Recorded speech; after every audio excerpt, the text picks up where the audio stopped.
Shalom anak-anak GMK. Apa kabar hari ini? Kakak berharap kalian semua pasti dalam keadaan sehat. Ya, ibadah kita untuk sore hari ini, sebelumnya mari kita berdoa. Tuhan, terima kasih untuk kesempatan sore hari ini lagi kami mau mendengarkan firman Tuhan. Kiranya Roh Kudus Tuhan yang menolong kami memahami apa yang akan Tuhan mau sampaikan bagi kami sore hari ini. Terima kasih Tuhan, kami siap mendengarkan firman-Mu. Di dalam nama Tuhan Yesus kami berdoa. Amin. Anak-anak, sebelumnya kita mendengarkan dulu pujian Aku Senang Jadi Anak Tuhan.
Nah, anak-anak, bagaimana kalian terberkati dengan lagu tersebut? Ya, kita harus senang menjadi anak-anak Tuhan, ya. Kita tidak boleh apa? Berbohong, tidak boleh marah-marah, ya. Itu dalam pujian tadi. Nah, pujian berikutnya kita akan mengangkat Bila Topan Keras Melanda Hidupmu.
Berkat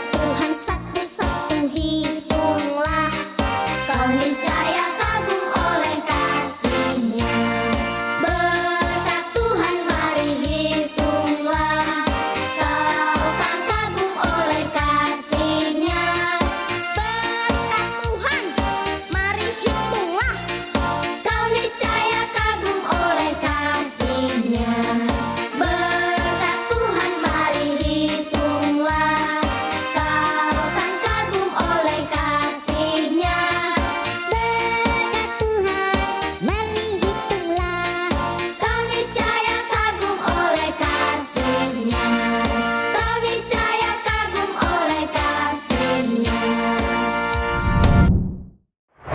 Anak-anak, bagaimana dengan pujian tadi? Kalian terberkati kan?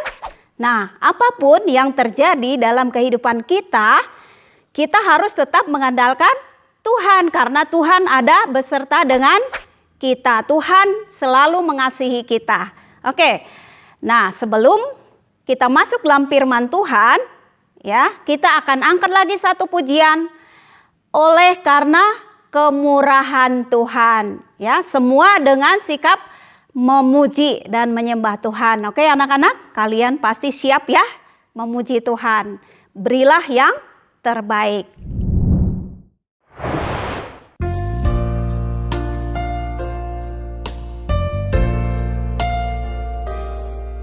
Oleh karena kemurahan Tuhan, ku ada sampai hari ini.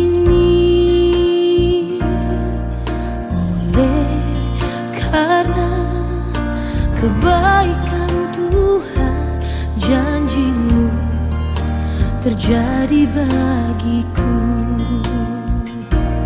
Ku sembah Kau Tuhan, ku mengangkat tanganku. Selamanya Kau ajaib bagiku.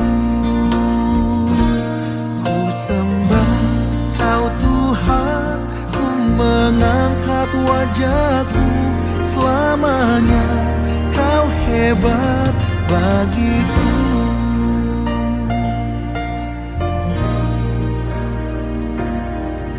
Oleh karena kemurahan Tuhan, ku ada sampai hari ini. Karena kebaikan Tuhan, janji-Mu terjadi bagiku. Ku sembah Kau Tuhan, ku mengangkat tanganku. Selamanya Kau ajaib bagiku. Ku sembah Kau Tuhan, ku mengangkat wajahku. Selamanya Kau hebat bagiku. Ku sembah Kau Tuhan, ku mengangkat tanganku. Selamanya Kau ajaib bagiku. Ku sembah Kau Tuhan, ku mengangkat wajahku. Selamanya Kau hebat bagiku. Ku sembah Kau Tuhan, ku mengangkat tanganku. Selamanya Kau ajaib bagiku. Ku sembah Kau Tuhan, ku mengangkat wajahku. Selamanya Kau hebat bagiku. Selamanya Kau hebat bagiku. Selamanya Kau hebat bagiku.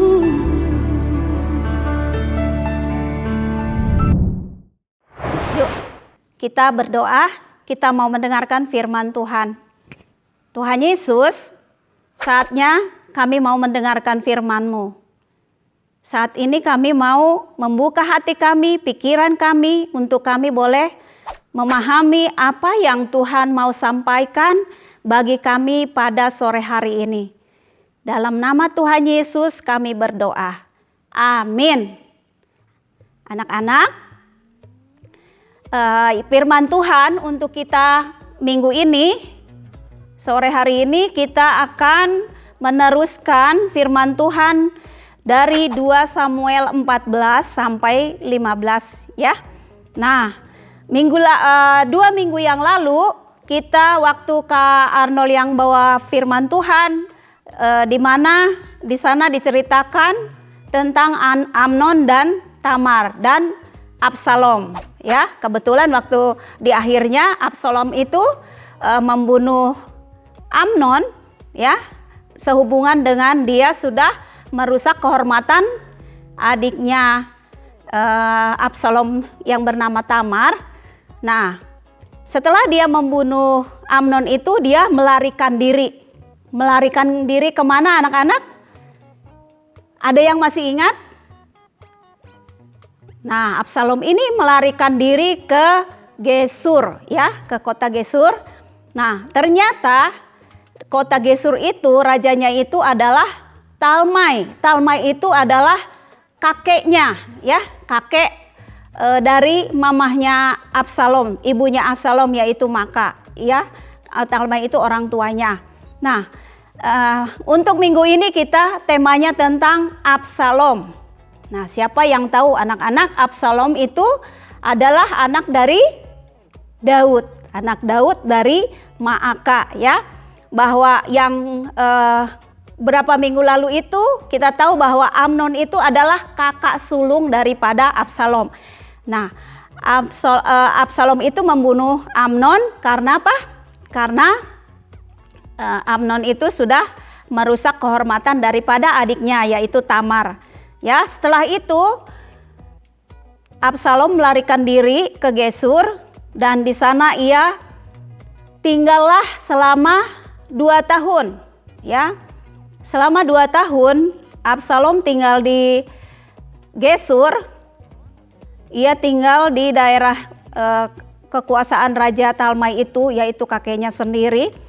Nah, dan ketika itu ada panglima daripada Daud yang bernama Yoab itu melihat bahwa Daud itu, ya, ayah daripada Absalom, merasa sedih, ya, merasa sedih karena sudah lama tidak melihat Absalom. Tapi ia tidak menceritakannya kepada siapapun, baik kepada pegawai-pegawainya atau kepada siapapun yang ada di Yerusalem. Tapi Yoab tahu bahwa dia pasti sangat merindukan Absalom.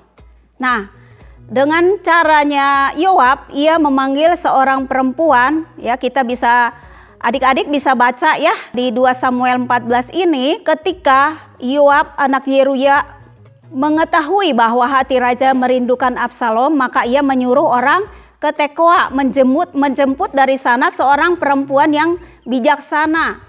Lalu Yoab ini menaruhkan perkataan-perkataan ke dalam mulut daripada perempuan Tekoa ini supaya ia menceritakan apa maksud daripada Yoab ini untuk membawa Absalom itu untuk apa? Kembali ke Yerusalem untuk berkumpul dengan keluarganya atau papahnya, ya, kepada Daud. Nah, tapi Yoab tidak langsung terang-terangan memberitahukannya kepada Daud. Nah, ia membuat cara dengan mengutus seorang perempuan yang dari Tekoa ini. Lalu Tekoa ini menceritakan apa yang Yoab taruhkan ke dalam mulutnya untuk dibicarakan kepada Daud. Setelah itu, ya, di ayat berikutnya kita lihat, di ayat 15 kita lihat, maka sekarang aku datang mengatakan perkataan ini kepada tuanku raja, karena orang banyak itu telah menakut-nakuti aku. Sebab itu pikir hambamu ini, baiklah aku berbicara dahulu dengan raja. Mungkin raja mengabulkan permohonan hambanya.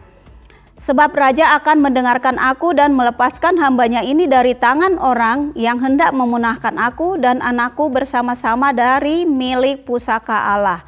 Juga hambamu ini berpikir, perkataan tuanku raja tentulah akan menenangkan hati, sebab seperti malaikat Allah, demikianlah tuanku raja yang dapat membeda-bedakan apa yang baik dan jahat. Dan Tuhan Allahmu kiranya menyertai tuanku. Nah, lalu Raja Daud menjawab seperti ini, baiklah, jangan sembunyikan kepadaku apa yang hendak kutanyakan kepadamu. Lalu kata perempuan itu, berkatalah kiranya tuanku raja. Kemudian bertanyalah raja, apakah Yoab campur tangan dengan engkau dalam semuanya ini? Perempuan itu menjawab, Demi hidupmu, tuanku raja, tidaklah mungkin untuk menyimpang ke kanan atau ke kiri dari segala yang tuanku raja katakan. Sesungguhnya hambamu Yoab yang memerintahkan daku, dialah yang menaruh ke dalam mulut hambamu ini segala perkataan ini. Ya, dengan maksud untuk mengubah rupa perkara itu, maka hambamu Yoab melakukan perkara ini. Tapi tuanku bijaksana, sama seperti malaikat Allah, sehingga mengetahui semua yang terjadi di bumi. Lalu sesudah itu berkatalah raja kepada Yoab, baiklah, kukabulkan permohonan ini, pergilah, bawalah kembali orang muda Absalom itu. Nah, lalu sujudlah Yoab, mukanya sampai ke tanah, dan sambil menyembah, memohon berkat bagi raja. Dan Yoab berkata, pada hari ini hambamu mengetahui bahwa tuanku raja suka kepada hamba, karena tuanku telah mengabulkan permohonan hambamu ini. Nah, itu yang diperbuat Yoab ya, bagaimana supaya dia dapat membawa Absalom kembali kepada papahnya, yaitu Daud. Ya, dia ingin mempertemukan mereka supaya dendam atau kemarahan daripada Daud terhadap anaknya Absalom atau dendam Absalom tidak berlarut-larut. Nah, ini sebenarnya tujuan daripada Yoab. Tetapi berkatalah raja, ia harus pergi ke rumahnya sendiri, jangan ia datang kepadaku, ke hadapanku. Jadi pergilah Absalom ke rumahnya sendiri dan tidak datang ke hadapan raja. Nah, sebenarnya Absalom ini setelah dijemput oleh Yoab, dia sangat senang bertemu dengan Daud ayahnya. Itulah yang dirindukan sebenarnya, karena dia tahu bahwa Daud itu sudah reda marahnya, sudah tidak marah lagi. Tapi ternyata Daud ya, sebagai seorang ayah, sebagai seorang bapak daripada Absalom, dia malah tidak mau bertemu dengan Absalom. Ya, dia malah menyuruh Absalom pergi aja ke rumahnya, tidak usah menghadap raja. Nah, ada berselang berapa tahun lamanya setelah dia tinggal di Yerusalem, yaitu Absalom ini tidak ketemu dengan ayahnya. Dia merasa kesal. Kenapa sih? Saya ini kan anaknya. Kenapa saya tidak boleh bertemu dengan ayah saya sendiri? Apakah saya sudah tidak dianggap lagi sebagai seorang anak? Apakah saya ini masih harus dihukum?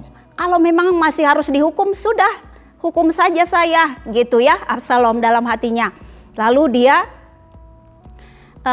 pingin bertemu lagi dengan papahnya, ya. Padahal dia sudah sama-sama di Yerusalem. Dia ingin ketemu dengan papahnya. Nah, dia mau menyatakan hal itu kepada Yoab, tapi Yoab juga tidak mau bertemu dengan Absalom. Sampai 3 kali Absalom ini meminta kepada Yoab untuk ketemu sama ayahnya, tapi Absalom tidak datang. Lalu Absalom ini mengambil satu keputusan yang kurang baik, ya. Dia tahu bahwa dekat tempat tinggalnya itu ada kebun atau ladang daripada Yoab.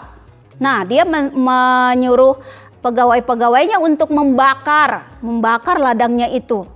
Nah, ketika disampaikan pada Yoab bahwa ladangnya itu terbakar, ya, lalu dia baru mendatangi Absalom. Nah, setelah mereka bertemu, Absalom mengutarakan isi hatinya. Dia ingin apa? Dia ingin bertemu dengan ayahnya, yaitu Daud, ya. Kita lihat di ayat berikutnya, di ayat 32. Jawab Absalom kepada Yoab, ya, aku telah menyuruh orang kepadamu mengatakan, datanglah kemari, supaya aku mengutus engkau kepada raja untuk mengatakan, apa gunanya aku datang dari Gesur? Lebih baik aku masih tinggal di sana. Maka sekarang aku mau datang ke hadapan raja. Jika aku bersalah, biarlah ia menghukum aku mati. Nah, itu isi hati daripada Absalom, karena dia tidak bisa bertemu dengan Daud ayahnya.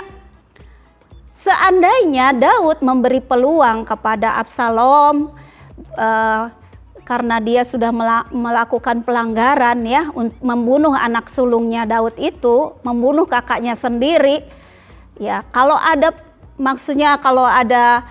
pemulihan di antara keluarga ini, mungkin Absalom juga tidak akan berlarut-larut dia marah kepada Daud ya. Tidak mungkin dia sampai emosi melakukan hal yang jahat. Tapi karena dari pihak Daud sendiri sebagai seorang ayah, dia tidak menyelesaikan masalahnya dengan anaknya sendiri, walaupun mungkin ya Absalom ini sudah sangat-sangat jahat lah di mata dia karena membunuh gitu ya.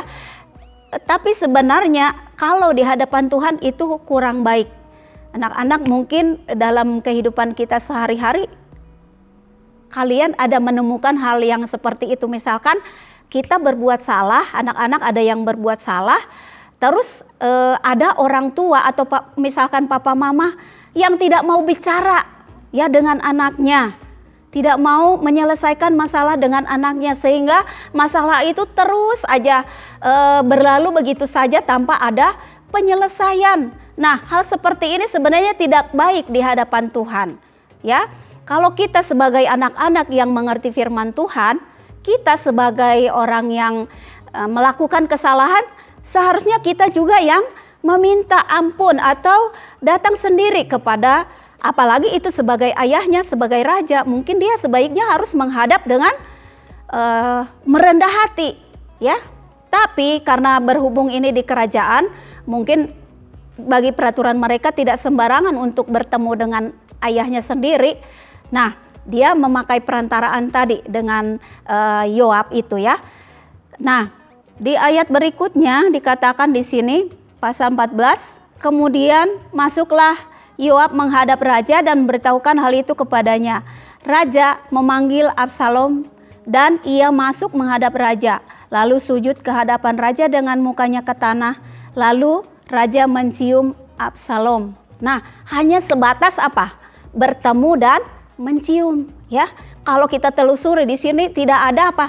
Tidak ada misalkan dia masih emosi atau marah gitu ya, supaya penyelesaian daripada masalah mereka itu selesai, tidak. Nah, setelah dicium udah Absalom itu disuruh lagi kembali ke tempatnya. Dia balik ke tempatnya sendiri. Nah, di sini Absalom merasa sebagai seorang anak mungkin kecewa. Kok sebatas gitu aja ayah saya? Kenapa ya? Bukannya dia marah atas apa yang sudah saya buat selama ini, malah dia mendiamkan masalah ini, tidak menyelesaikan secepatnya. Akibat dari hal ya, masalah yang kita hadapi tidak diselesaikan, tidak cepat-cepat dibereskan, nah itu akan berlarut-larut dan pasti akan menimbulkan masalah-masalah baru. Ya, anak-anak, misalkan di rumah kalian dimarahin sama mama atau papa. Mungkin karena pandemi sekarang ini ya, anak-anak belajar itu hanya mungkin karena ada pelajaran dari sekolah dengan online. Setelah itu kalian menyelesaikannya mungkin asal-asalan, atau ada beberapa anak yang kakak tahu ya, ada beberapa anak yang kakak tahu malah mama papahnya atau mamanya yang mengerjakan pelajaran-pelajaran yang diberikan oleh guru. Bagus nggak seperti itu anak-anak?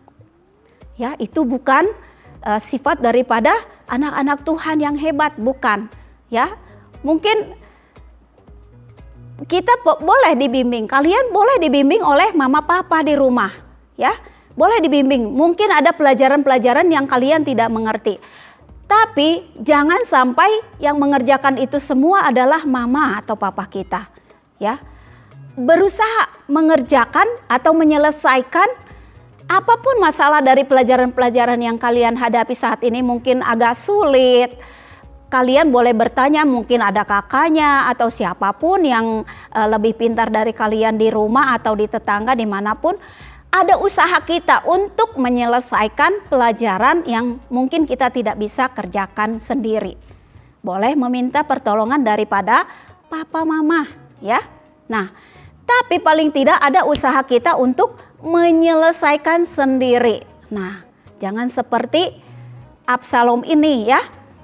Mungkin dari hati Absalom itu tadi dia rindu sih ketemu papahnya, dia rindu menyelesaikannya, tapi dari pihak papahnya tidak mau menyelesaikan. Nah, anak-anak, apakah adik-adik ada di antara kalian yang mungkin papa mama atau ada papa mama yang tidak mau menolong kalian dalam belajar? Atau kalian berbuat sesuatu yang kurang baik, papa mama juga tidak memperhatikan, masa bodoh, cuek, ya. Nah, saat ini anak-anak kalian semua harus yang menjadi motivator diri sendiri, harus mempunyai inisiatif sendiri, ya. Kita boleh menegur mama papa kok kalau kita lihat mama papa kita itu tidak sesuai dengan firman Tuhan. Sikap mereka terhadap kita boleh, anak-anak. Bukan berarti kita menggurui atau memarahi orang tua kita, tidak. Tapi di sini supaya firman Tuhan menjadi satu kebenaran di tengah-tengah keluarga, baik orang tua maupun anak itu harus ada komunikasi yang sangat baik, ya. Ada kerjasama yang sangat baik di dalam rumah. Ada komunikasi yang terus berjalan dengan baik, ya. Kalau misalkan kalian papa mama tidak sepakat, ya, dengan kebutuhan kalian, jangan marah dulu, ya. Kalian bisa berdoa, meminta pertolongan Tuhan supaya Tuhan menolong, karena Tuhan kita itu adalah Tuhan yang senantiasa setia menolong, ada senantiasa setiap saat, ya. Setiap menit, setiap waktu, setiap hari, kapan saja kita membutuhkan, Tuhan selalu ada beserta dengan kita. Nah, mungkin ini yang tidak ditaruhkan ke dalam hati daripada Absalom oleh Daud, ya. Kita tetap kembali ke sini, ke firman Tuhan ini, supaya kita tahu kenapa Absalom itu begitu kesal kepada papahnya. Mungkin Papa Daud itu sebenarnya yang kita tahu bahwa Papa Daud itu, ya, dia itu seorang yang kalau waktu kecil kita tahu waktu dia remaja itu dia juga sama. Perawakannya itu sangat bagus, hebat, bagus luar biasa. Di dalam firman Tuhan di sini dikatakan bahwa waktu dia membunuh Goliat itu, dia hanya seorang yang penggembala domba itu, ya, tapi dia mempunyai skill, kemampuan, mempunyai pemikiran yang hebat karena dia berjalan dengan Tuhan. Dia mempunyai kekuatan berjalan bersama dengan Tuhan, sehingga dia pun di masa usia remajanya dia bisa mengalahkan Goliat yang begitu besar. Nah, mungkin Absalom ini juga sama, dikatakan bahwa dia itu adalah seorang yang cakep, yang ganteng, yang tidak ada cacat dalam tubuhnya. Bahkan rambutnya pun, kalau kita lihat di firman Tuhan ini dikatakan rambutnya itu sampai 200 sikal, ya, beratnya. Setara dengan kurang lebih 2 kilogram, ya, berat rambutnya aja gitu. Berarti dia sangat tinggi besar, perawakannya sangat bagus sekali. Nah, di sini tetapi itu bukanlah menjamin seseorang untuk mempunyai sifat baik atau kemampuan untuk dapat menyelesaikan setiap masalah, ya. Kalau dari segi fisik mungkin kita melihat anak-anak sekarang itu, ya, lagi menggandrungi pemuda-pemuda Korea gitu. Mungkin kalau kita melihat mereka lagi manggung gitu misalkan kalau boy band gitu kan, kalian pasti sangat senang, ya. Kalian menggandrungi mereka, tapi belum tentu isi di dalam hatinya itu apakah dia dapat menyelesaikan setiap masalah yang ada dalam hidupnya. Belum tentu, anak-anak. Belum tentu, adik-adik. Di sini kita mau belajar.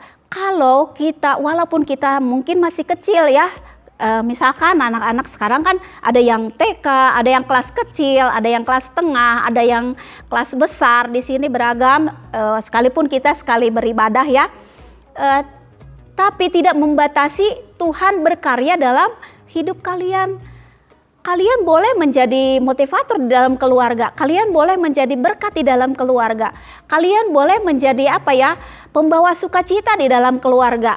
Mungkin ya papa mama itu karena sibuknya, saking sibuknya ya, satu harian dari pagi hari sampai siang hari bekerja, mencari uang, mencari kebutuhan supaya dapat mencukupi misalkan uang sekolah atau kebutuhan keluarga ya, sampai mereka itu bisa lupa dengan anak-anaknya itu, apakah udah belajar, apakah udah makan, udah mandi ya. Ada kerinduan dalam hati kalian, si mama kerja terus, si papa kerja terus, saya di rumah terus, seperti ini. Akhirnya kalian mencari kesenangan diri sendiri, yaitu main game ya, sampai-sampai kalian tidak belajar dengan sungguh-sungguh. Nah, anak-anak jangan seperti Absalom ini. Nah, di sini di pasal 15 kita lihat bagaimana si Absalom yang tadi karena kurang bimbingan, karena kurang perhatian dari orang tuanya itu, dia melakukan satu persepakatan gelap atau mengadakan dia memanggil teman-temannya. Dia ingin mengambil kekuasaan daripada papahnya. Karena papahnya itu adalah seorang raja, dia juga pengen menjadi seorang raja. Sebenarnya dia memang keturunan raja, tapi karena dia pikir nggak ada kesempatan buat dia untuk menjadi raja, karena dia tahu Papa Daud itu nggak akan memberikan kesempatan karena dia sudah membunuh kakaknya dan lain sebagainya. Nah, di sini dia mencari muka, istilahnya dia mengambil simpati dari bangsa Israel ya yang ada di Yerusalem itu, karena dia tidak tinggal dengan ayahnya, tidak misalkan di dalam satu istana itu, tidak, dia mempunyai rumah tersendiri dengan mamahnya ya, dengan ibunya mungkin, dengan keluarganya sendiri. Nah, dia mengambil simpati dari orang-orang Israel yang akan meminta pertolongan daripada raja untuk menyelesaikan masalah mereka. Nah, caranya seperti ini anak-anak. Kita lihat di sini ya. Di ayat 2 dikatakan seperti ini. Maka setiap pagi berdirilah Absalom di tepi jalan yang menuju pintu gerbang. Setiap orang yang mempunyai perkara yang mau masuk menghadap raja untuk diadili perkaranya, orang itu dipanggil sama Absalom dan ditanyain, kamu dari kota mana, mau kemana? Apabila ia menjawab, hambamu ini datang dari suku Israel anu. Nah, Absalom bisa nih, mulai dia beraksi. Maka berkatalah Absalom ya, di ayat 3 katanya, lihat perkaramu itu baik dan benar, tetapi dari pihak raja tidak ada seorang pun yang mau mendengarkan engkau. Nah, Absalom sudah mulai anak-anak menaruhkan perkataan-perkataan seperti membujuk gitu ya, supaya orang Israel yang akan pergi menghadap raja ini tidak usah pergi menghadap raja ya, kamu nggak usah pergi ke sana, sama saya aja. Saya juga bisa kok menyelesaikan masalah kamu gitu ya. Dia mencari muka supaya ada banyak orang yang akan memihak dia. Lagi kata Absalom ayat 4, sekiranya aku diangkat menjadi hakim di negeri ini, maka setiap orang yang mempunyai perkara atau pertikaian hukum boleh datang kepadaku dan aku akan menyelesaikan perkaranya dengan adil. Wah, hati orang-orang Israel yang tadinya mau datang sendiri menghadap Raja Daud itu ya merasa terkecoh ya. Wah, ini hebat, ini Absalom ini kan juga anaknya raja, dia juga kan perawakannya juga bagus begini, dia pasti orangnya pintar gitu ya. Nah, lalu mereka mulai memberi hati ya. Apabila seorang datang mendekat dan sujud menyembah kepadanya, maka diulurkannya lah tangannya, dipegangnya orang itu dan diciumnya. Nah, anak-anak kalau misalkan kita ketemu berkunjung ke rumah siapapun atau bertemu siapapun di luar, biasanya ya sebelum pandemi ini kita kan beri salam, beri pelukan seperti itu ya, cipika-cipiki, cium kiri kanan. Nah, mungkin seperti itulah yang dilakukan Absalom supaya dia mendapat banyak dukungan. Ya, banyak dukungan dari orang-orang Israel yang ada di kota Yerusalem itu. Nah, dengan cara demikian, semua orang Israel yang mau masuk menghadap untuk diadili perkaranya oleh raja, demikianlah Absalom mencuri hati orang-orang Israel. Nah, begitu seterusnya sampai dia ada di Israel, di Yerusalem itu selama 4 tahun. 4 tahun setelah dia tadi kembali ya, dibawa sama Yoab ke Yerusalem itu. Nah, selama 4 tahun itu dia melakukan hal yang sama. Dia selalu mencari orang-orang yang mau mendukung dia supaya dia memiliki apa?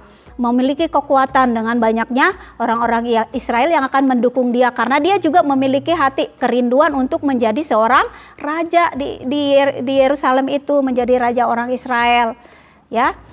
Tapi setelah lewat 4 tahun, bertanyalah Absalom kepada raja, izinkanlah aku pergi supaya di Hebron aku bayar nazarku yang telah kuikrarkan kepada Tuhan. Nah, di sini ada sesuatu yang Absalom katakan kepada raja yang sebenarnya bukan yang sebenarnya ada dalam hati dia. Dia ingin mempersembahkan korban kepada Tuhan ke Hebron itu ya. Tapi dia ingin apa? Membuat suatu persepakatan untuk kalau dibilang zaman sekarang licik ya, dia membuat grup, membuat rombongan, membuat kubu pertahanannya sendiri supaya semakin banyak orang yang mendukung dia, karena udah menggebu-gebu ini semangatnya Absalom ini pengen menggantikan ayahnya, karena ayahnya memang sudah mulai tua. Nah, dia takut kalau anak-anaknya yang lain, misalkan kan masih ada tuh anaknya Daud yang lain, ada Adonia, ada Sefasa, ada Yetream, terus ada Syamua, ada Sobab, ada Nathan, bahkan ada anak dari Betseba ya, ada Salomo. Nah, dia sangat takut sekali kalau nanti jabatan raja itu diberikan kepada anak-anak yang lain.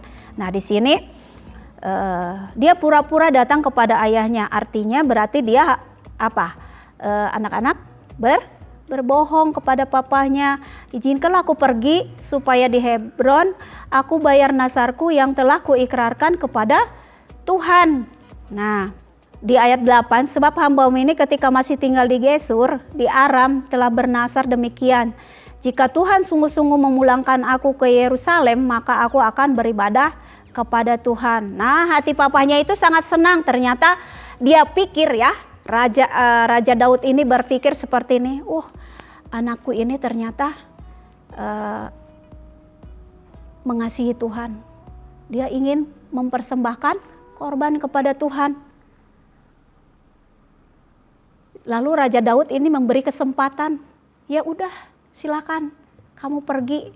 Nah, dia tidak menguji dulu apakah kebenarannya itu benar terjadi ya.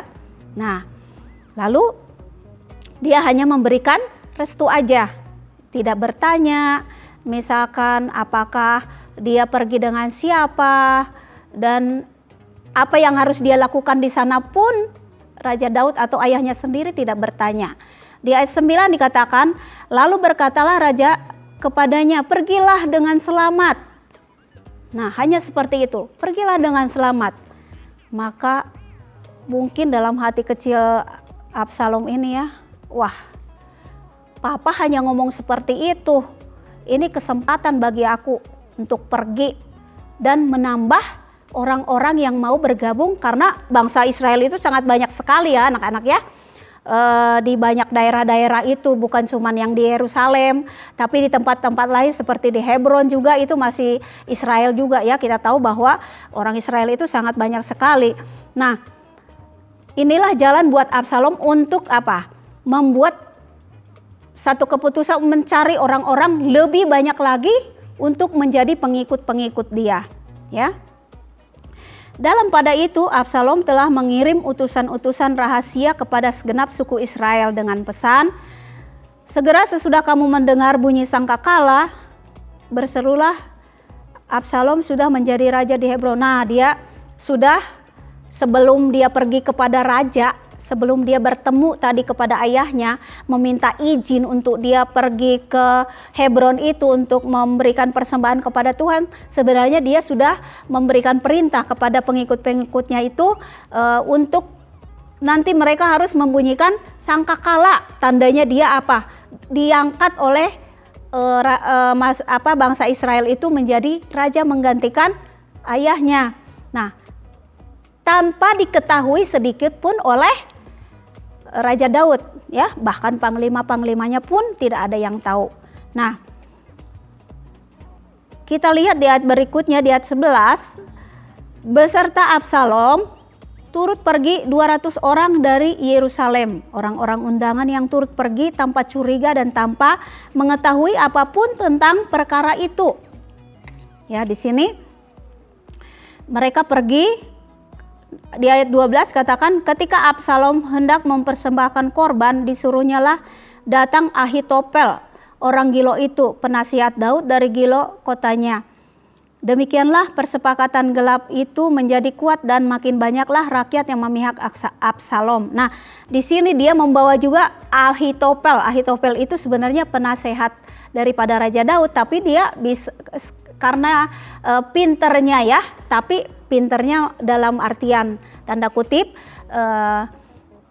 dia dapat membujuk Ahitofel untuk menjadi pengikutnya, ya. Jadi yang memberi nasihat ini kan Ahitofel ini seorang penasehat untuk Raja Daud, tapi bisa dipanggil oleh Absalom menjadi penasehat daripada si Absalom ini, dan dibawa juga dia ikut ke Hebron. Nah, di sana terjadilah persepakatan mereka pergi ke Hebron, ya. Di sana dia semakin gencar untuk memberitakan, untuk menyampaikan bahwa dia itu bisa loh menyelesaikan banyak masalah gitu ya dari orang-orang Israel dengan cara-caranya tadi yang dalam artian kata licik itu ya, dia bisa cium, dipeluk, dicium, terus diselesaikan masalahnya seperti ini gitu ya. Akhirnya banyaklah yang menjadi pengikut Absalom. Nah, anak-anak, yang kita tahu apa yang sudah Absalom lakukan terhadap ayahnya, dia melakukan persepakatan atau membelot gitu, atau istilahnya itu mencari hal-hal yang lain gitunya untuk melawan daripada ayahnya, karena dia nggak mau terang-terangan juga meminta kerajaan daripada ayahnya itu, karena dia tahu bahwa otomatis Daud itu tidak akan memberikan kepadanya tahtanya di Yerusalem itu, tahta kerajaan itu nggak akan diberikan kepada Absalom. Dia tahu sebenarnya itu, karena dia masih memiliki saudara-saudara yang lain. Nah, oleh sebab itu, karena dia sudah melakukan hal yang jahat, dan hal yang jahat yang sudah dilakukannya itu membunuh saudaranya sendiri, kakaknya sendiri, Amnon, tidak diselesaikan, masalahnya tidak dibereskan, yang mengakibatkan itu menimbulkan dosa yang semakin bertambah-tambah. Nah, anak-anak, kalau kita pernah melakukan dosa, ya, kita pernah tidak menurut kata orang tua kita pernah melawan orang tua kita itu harus meminta maaf, minta ampun dulu sama Tuhan. Kalau kita takut sama papa mama misalkan, kita minta ampun sama Tuhan, dan kita menceritakan kepada Tuhan, pasti ada Roh Kudus Tuhan nanti yang akan mengajari kita dalam satu waktu yang tepat. Nanti Tuhan akan menggerakkan papa mama kita itu untuk kita bisa berdamai. Anak-anak, berdamai dengan orang tua kita, atau bukan cuma dengan orang tua ya, mungkin dengan teman-teman di luar. Kalau di sekolah saat ini ya tidak masuk sekolah, mungkin tidak ada ya hal-hal seperti itu, tapi mungkin dengan teman-teman di luar, di sekitar kita, di lingkungan rumah kita pernah melakukan hal yang salah, kita minta tolong sama Tuhan, Roh Kudus Tuhan yang mengajar kita, ya. Roh Kudus Tuhan yang memberi kita hikmat apa yang harus kita lakukan supaya kita dapat berdamai dengan orang tersebut. Nah, di sini anak-anak, supaya kita tetap menjadi anak-anak Tuhan yang hebat, anak-anak Tuhan yang baik, karena kita sudah menerima Tuhan Yesus, sudah percaya Tuhan Yesus dari mulai kita kecil, atau mungkin ada di sini yang baru menerima Tuhan Yesus, ya. Kita minta, apalagi sekarang ini kan masa Pantekosta, kita menerima Roh Kudus Tuhan, kita berdoa sama Tuhan Yesus, Roh Kudusnya yang menerangi hati kita, mengajar kita, membawa kita untuk mengenal kasih Tuhan, dan kita dapat mengampuni atau menyelesaikan setiap masalah-masalah kita dengan siapapun, baik dengan orang tua atau siapapun, ya. Kakak ingin membuka di sini, kita membuka dulu yang Tuhan mau di dalam Amsal, ya. Amsal 1 ayat 8. Bagaimana seharusnya kita sebagai anak-anak terhadap orang tua kita. Nasihat dan peringatan, ayat Amsal 1 ayat 8. Hai anakku, dengarkanlah didikan ayahmu dan janganlah menyia-nyiakan ajaran ibumu. Nah, yang berikutnya di Amsal 10 ayat 1. Amsal 10 ayat 1 juga dikatakan di sini seperti ini. Anak yang bijak mendatangkan sukacita kepada ayahnya, tetapi anak yang bebal adalah kedukaan bagi ibunya. Nah, anak-anak, kita seharusnya lah anak-anak yang mendatangkan sukacita kepada orang tua kita, kepada ayah kita, kepada ibu kita, ya. Janganlah menjadi seorang yang bebal. Bebal itu adalah orang yang tidak mau mendengarkan nasihat, ya. Apapun yang diberikan, yang diperintahkan oleh orang tua kita atau siapapun, kita tidak suka melakukannya, atau kita tidak suka mengubah kehidupan kita, berbuat baik, ya, seperti yang Tuhan mau. Nah, ini yang akan menjadi ayat hafalan bagi kita adalah Amsal 10 ayat 1, ya. Di sini katakan Amsal Salomo, anak yang bijak mendatangkan sukacita kepada ayahnya, tetapi anak yang bebal adalah kedukaan bagi ibunya. Ya, janganlah kita menjadi seorang anak yang bebal, yang mendatangkan celaka kepada orang tua kita. Sekalipun mungkin, ya, ada beberapa orang tua yang kurang sayang atau kurang perhatian terhadap anak-anaknya. Tapi mari kita sebagai anak-anak yang sudah mengenal kasih Tuhan, kita sebagai anak-anak yang sudah percaya Tuhan Yesus dapat menolong kita lewat Roh Kudusnya. Dia akan mengingatkan kita untuk selalu dapat berbuat baik, memberi sukacita dan sejahtera bagi ayah ibu kita, orang tua kita yang melahirkan kita, ya. Nah, di sini janganlah kita menjadi orang-orang yang bebal, ya. Kakak mau baca di sini, ya, ada di Yeremia 17 ayat 5 dan 6. Beginilah firman Tuhan. Terkutuklah orang yang mengandalkan manusia, yang mengandalkan kekuatannya sendiri, dan yang hatinya menjauh daripada Tuhan. Ingat, ya, anak-anak, ingat adik-adik yang manis dan baik, tetap ingat firman Tuhan, ya, bahwa kita akan disebut orang yang terkutuk kalau kita mengandalkan kekuatan sendiri. Walaupun kita pintar di sekolah, walaupun kita mungkin bisa menjadi juara di sekolah, tapi itu semua karena pertolongan Tuhan. Kita tidak boleh sombong baik kepada teman-teman atau siapapun yang ada sekeliling kita. Di ayat 7 dikatakan kebalikannya, ya, diberkatilah orang yang mengandalkan Tuhan, yang menaruh harapannya pada Tuhan, ya. Kita harus selalu mengandalkan Tuhan dalam segala lini kehidupan kita. Walaupun anak-anak kecil, ya, anak-anak balita, anak-anak kelas tengah, kelas kecil, kelas besar, siapapun kita semua, ya, Tuhan mau kita itu menaruh harapan kita kepada Tuhan di dalam segala hal. Semuanya senang, ya, dengan firman Tuhan hari ini, bahwa apa yang sudah diperbuat Absalom terhadap papanya tidak boleh kita tiru, tidak boleh kita lakukan hal yang sama. Kita kan sudah menjadi anak-anak Tuhan yang hebat, anak-anak Tuhan yang sudah mengenal firman Tuhan dari kecil, dari bayi-bayi kita sudah diajar firman Tuhan, dibawa ke gereja, ke sekolah minggu, dibawa mendengarkan firman Tuhan setiap hari. Dan sekarang pun dengan online ini banyak sekali ya sarana yang dapat kita dengarkan untuk mendengarkan firman Tuhan dan menjadi anak-anak Tuhan yang hebat. Semua mau ya? Adik-adik semuanya siap menjadi anak-anak Tuhan yang hebat? Oke, ya. Ayat hafalan Amsal 10 ayat 1. Anak yang bijak mendatangkan sukacita kepada ayahnya, tetapi anak yang bebal adalah kedukaan bagi ibunya. Camkan ini ya anak-anak ya, camkan. Kita jangan menjadi kedukaan bagi ibu kita, tapi kita menjadi sukacita buat mereka. Ya, siap. Mari kita berdoa. Terima kasih Tuhan buat firman-Mu pada sore hari ini. Kami bersyukur, kami tahu bahwa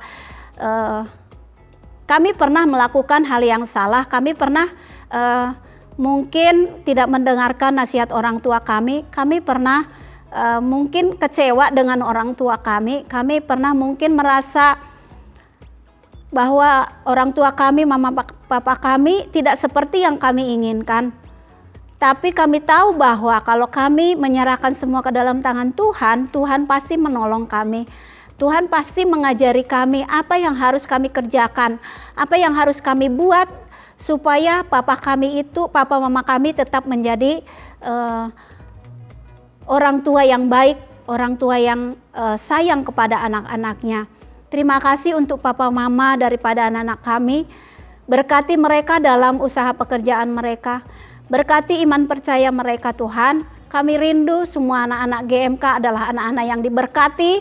Dari kelas batita sampai kelas kecil, kelas tengah, kelas besar. Semua diberkati di dalam nama Tuhan Yesus. Bahwa mereka mengenal Engkau lebih dalam Tuhan. Bahwa mereka mengasihi Engkau lebih sungguh-sungguh lagi Tuhan.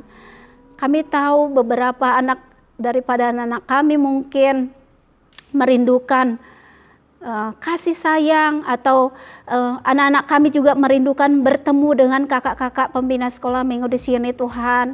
Tapi dengan keterbatasan waktu yang saat ini sedang pandemi, biarlah Tuhan yang ada bersama dengan mereka di rumah mereka, saat mereka belajar, saat mereka bersama keluarga, saat mereka bermain. Tuhan yang memberkati mereka, Tuhan yang menyertai, yang Tuhan membentengi mereka dengan kasih-Mu. Bungkus tutup mereka Tuhan dengan kuasa-Mu, supaya mereka tetap, iman percaya mereka tetap terpelihara. Ketika mereka besar nanti mereka menjadi generasi baru Tuhan, generasi penerus di tempat ini Tuhan, membawa kemuliaan bagi Tuhan, menceritakan firman Tuhan, supaya multiplikasi penuaian jiwa-jiwa itu terjadi di tempat ini lewat anak-anak-Mu Tuhan. Terima kasih untuk kakak-kakak pembina di GMK ini Tuhan. Tuhan memberkati kami semua, Pak Joko, Kak Wati, Kak Tere, untuk Kak Nahason, Kak Arnold, Kak Samuel, Kak Clara, dan anak-anak remaja yang kami bina saat ini Tuhan, untuk menjadi generasi-generasi ke depan, untuk memberitakan kebenaran firman Tuhan, untuk membangun jemaat Tuhan yang tangguh di tempat ini Tuhan. Tuhan yang memberkati, Tuhan yang mengurapi semuanya anak-anak kami. Mungkin ada yang mengalami sakit penyakit, Tuhan sembuhkan dengan kuasa darah Yesus yang kudus itu Tuhan. Bawa mereka Tuhan, mungkin ada anak-anak yang belum bersungguh-sungguh Tuhan untuk mengikuti ibadah-ibadah ini Tuhan. Tolong mereka Tuhan, berikan waktu, tempat sarana yang baik Tuhan. Mungkin ada kendala-kendala Tuhan di dalam kuota Tuhan yang terbatas Tuhan. Tuhan campur tangan, Tuhan beri mereka kesempatan tetap mendengarkan firman Tuhan. Biarlah itu yang membawa mereka semakin setia dalam Tuhan, mengasihi Tuhan, mempermuliakan Tuhan dalam setiap kehidupan di dalam keluarga mereka masing-masing. Terima kasih Tuhan. Hanya di dalam nama Tuhan Yesus kami berdoa dan kami mengucap syukur. Haleluya, kita katakan amin. Tuhan Yesus memberkati. Shalom. Nah, adik-adik, gimana? Seru kan tadi ibadahnya? Kakak lihat kayaknya di sini ada yang baru pertama kali hadir ya. Kakak ucapkan selamat datang di ibadah anak di Karimah Kota Kemuliaan. Tuhan Yesus memberkati kalian semua. Adik-adik, buat yang pertama kali baru hadir, adik-adik bisa cek di bawah di description box. Ada di situ data diri ibadah anak. Nah, adik-adik tolong isi ya supaya kakak-kakak bisa mengenal kalian. Untuk adik-adik juga yang sudah sering hadir di ibadah anak tapi belum pernah mengisi data diri ibadah anak, tolong isi juga ya biar kakak-kakak bisa data kalian semua. Dan adik-adik, setelah ini adik-adik tolong mengisi presensi ibadah anak. Ingat sekali lagi, harus diisi ya. Presensi ibadah anak itu diisinya setiap minggu. Tetapi kalau data diri ibadah anak cukup 1 kali. Di sana kakak bisa tahu adik-adik apakah ikut ibadah ini atau enggak. Nah, adik-adik jangan lupa abis ini pun harus memberikan ayat hafalan. Dikirim di grup ibadah anak. Link grup ibadah anak juga sudah ada di description box video ini. Adik-adik jangan lupa ya untuk mengirimkan ayat hafalan itu supaya kakak-kakak bisa tahu. Nih, kakak akan menunjukkan video ayat hafalan minggu lalu. Silahkan ditonton. Tuhan Yesus memberkati kalian semua.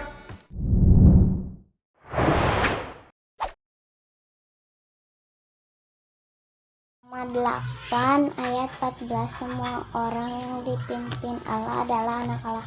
Roma 8 ayat 14. Semua orang yang dipimpin Roh Allah adalah anak Allah. Roma 8 ayat 14. Semua orang yang dipimpin Roh Allah adalah anak Allah. Roma 8 ayat 14. Semua orang yang dipimpin Roh Allah adalah anak Allah.